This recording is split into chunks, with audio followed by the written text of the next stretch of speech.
Its purpose is not just to obtain the hallucinogenic effect.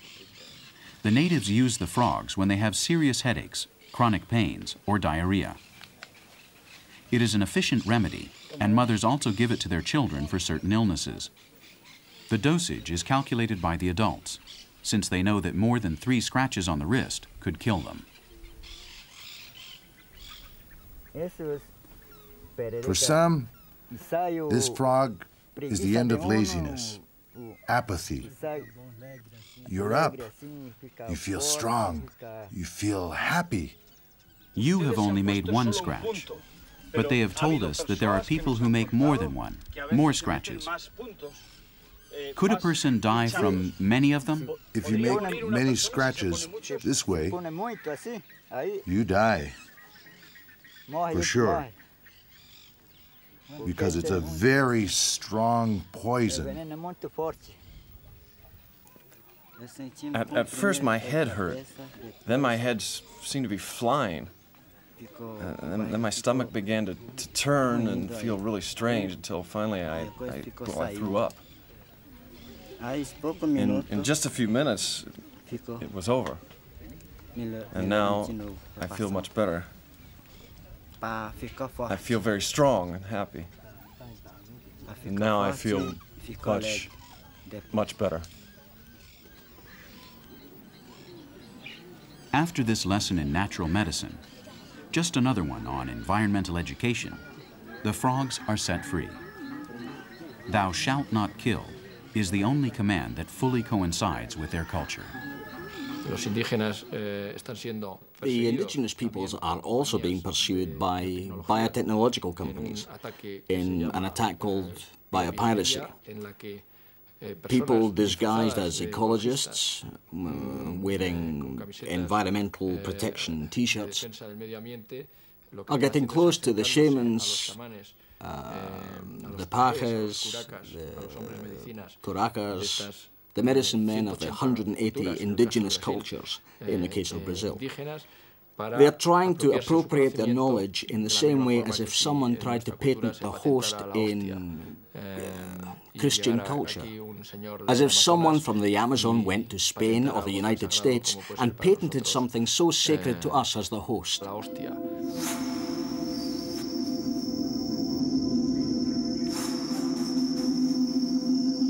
In the Amazonian world, there are also sacred things, active living beings that have been living in an orderly manner for millions of years, long before the DNA of our species even came about.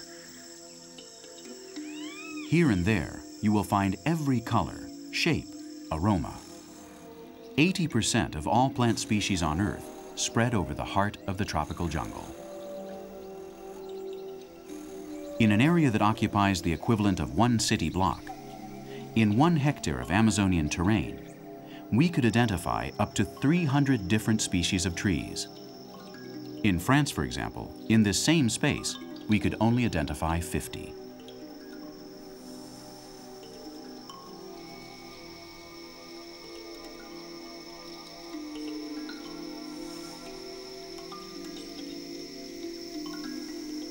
This is what Amazonia is like. Disproportionate and fascinating, gigantic but delicate. A tree belonging to the Papilionaceae family, with wood as red as burning embers, gave Brazil its name. The vegetation and the republic are united to that extreme, and to that extent, the future of the great Brazilian nation should be the same as that of the Palo Brazil tree.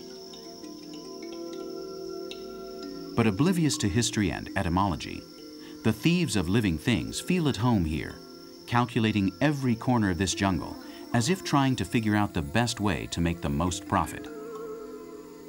The plant kingdom is at the service of mankind, feeding him involuntarily with every strike, an economic empire that shows no consideration, only dividends.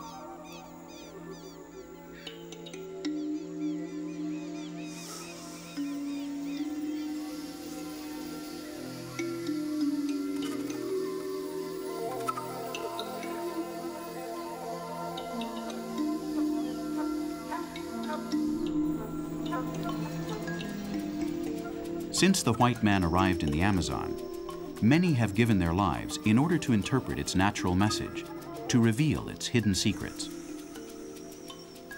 Some famous botanists died here, classifying unknown plants in remote places. Their intentions were almost always good, to learn in order to preserve. But sometimes their research lighted the way for those who are only interested in making big money. For them, the Palo Brazil tree, the rubber plant, and the cocoa tree were only useful on supermarket shelves, labeled with big brand names, but not as a part of an ecosystem which depends on a subtle and indispensable balance.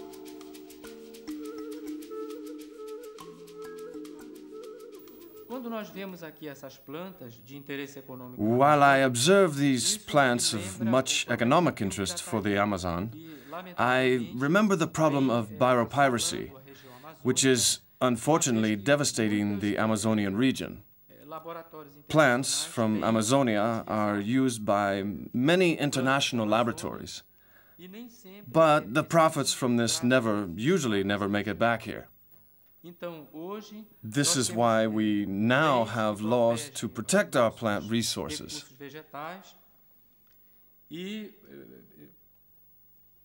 We certainly achieve a legal and fair use of the resources of Amazonia through these rules and these new regulations. When Adolfo Duca, the famous botanist to whom we owe the names of many Amazonian trees, discovered this tree, Marilyn Monroe had not yet been born.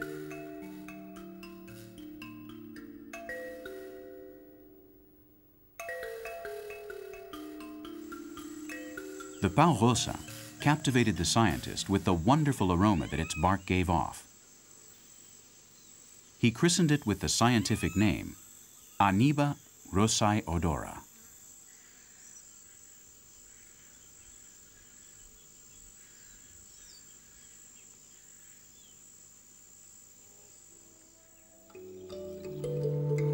Many decades later, Monroe would admit to covering her nude body every night with little splashes of Chanel No. 5, surely without knowing that her skin was being perfumed by this Amazonian essence.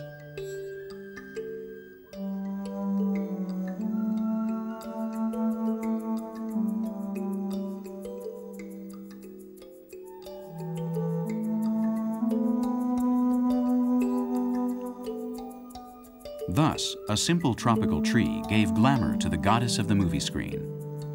Monroe would still have been beautiful without pau rosa, but thanks to its discovery, her legend grew like the Amazon does during the rainy season. From a queen to Victoria Regia.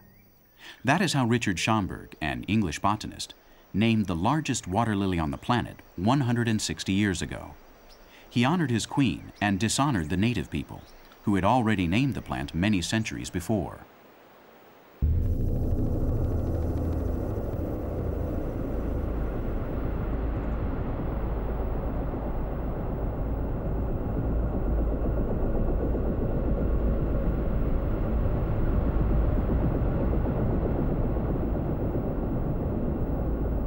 Recently, they not only steal the names of the Amazonian plants, but also the space for them to grow and survive. In 1999, Amazonia lost 1,700,000 hectares, an area larger than the U.S. state of Hawaii and similar to that of Navarre and the Spanish Basque Country together. When faced with flames, the charming forest cedes the scarred terrain to more profitable plants.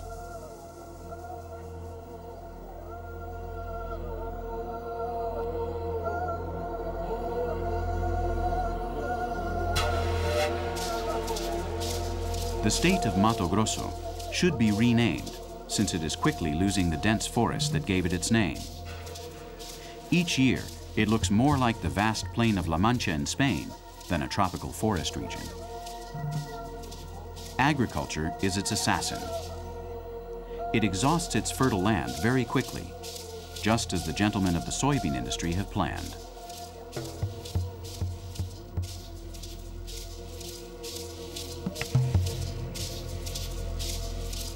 On these plains, maybe the hardest and least known battle is being fought by those interested in defending the Amazon region. The Brazilian government disguises this dilemma as an ambiguous form of protection to justify development.